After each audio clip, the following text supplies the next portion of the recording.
Shalom Bapak Ibu Saudara yang dikasih Tuhan. Kita berjumpa lagi dalam perenungan intim dengan Allah. Pada hari ini, hari Minggu tanggal 24 Mei 2026, kita akan mendengarkan dan merenungkan sebagian daripada firman Tuhan yang bertemakan sumber penyembahan yang benar. Pada perenungan hari ini yang berfokus dalam Markus 10 ayat 46 sampai 52. Sebelum kita memulai untuk mendengarkan dan membaca perenungan pada hari ini, mari sama-sama kita berdoa terlebih dahulu. Bapa yang baik, terima kasih Tuhan untuk hari ini ya Bapa. Kami sebentar akan mendengarkan sebagian daripada firman-Mu ya Bapa. Kami membuka hati dan pikiran kami untuk menerima lawatan-Mu melalui firman-Mu ya Bapa. Terima kasih ya Bapa, kami siap untuk mendengarkan, merenungkan, dan membaca firman pada hari ini ya Bapa. Di dalam nama Tuhan Yesus, haleluya, amin. Pada pembacaan Alkitab 1 tahun kita pada hari ini yang terambil dalam 1 Raja-Raja pasal 21 sampai 22. Lalu dalam Matius pasal ke-11. Perenungan hari ini ayat emasnya yang terambil dalam Yohanes 9 ayat 38. Saya akan membacakannya, demikian firman Tuhan.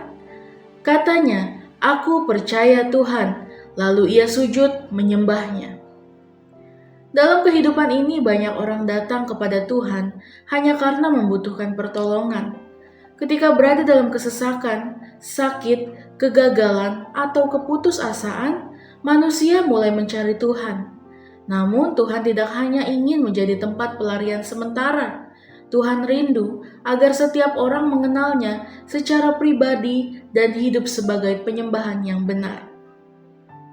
Di awal Yohanes diceritakan tentang seorang pria yang hidup dalam kegelapan dan ketidakberdayaan.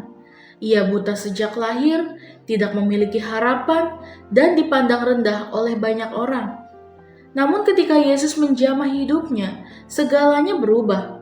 Mukjizat bukan hanya membuka matanya secara jasmani, tetapi juga membuka matanya secara rohani. Pada akhirnya ia berkata, "Aku percaya Tuhan." Lalu ia menyembah Yesus. Dari seorang yang putus asa, ia berubah menjadi seorang penyembah Kristus, Sang Mesias, Sang Juru Selamat, dan Sang Raja. Hal yang serupa juga terlihat dalam kisah Bartimeus di Markus. Bartimeus adalah seorang pengemis buta yang duduk di pinggir jalan. Ia sadar bahwa dirinya tidak berdaya, tetapi ia memiliki iman kepada Yesus. Dengan penuh keyakinan ia berseru, "Yesus, Anak Daud, kasihanilah aku." Sekalipun banyak orang menyuruhnya diam, Bartimeus tetap berseru kepada Tuhan. Iman membuatnya tidak menyerah. Ketika Yesus memanggil Bartimeus, ia segera bangkit dan datang kepadanya. Setelah menerima kesembuhan, Bartimeus tidak kembali kepada kehidupan lamanya. Firman Tuhan mengatakan bahwa ia mengikuti Yesus dalam perjalanannya. Mukjizat yang diterimanya membawa hidupnya kepada hubungan yang baru dengan Tuhan. Seringkali tidak adanya penyembahan dalam hidup seseorang yang berakar dari tidak adanya iman. Orang yang tidak percaya kepada kuasa dan kasih Tuhan akan sulit datang untuk menyembah dengan sungguh-sungguh. Penyembahan sejati lahir dari hati yang mengenal siapa Yesus sebenarnya. Ketika seseorang mengalami kasih dan pertolongan Tuhan secara pribadi, hatinya akan dipenuhi ucapan syukur dan hormat kepada Tuhan. Penyembahan bukan sekedar menyanyi di gereja atau mengangkat tangan saat ibadah. Penyembahan adalah respon hati kepada Tuhan karena kita percaya kepadanya. Bartimeus percaya, maka ia berseru kepada Yesus. Orang buta dalam Yohanes 9 percaya, maka ia menyembah Yesus. Iman membawa seseorang kepada penyembahan yang benar.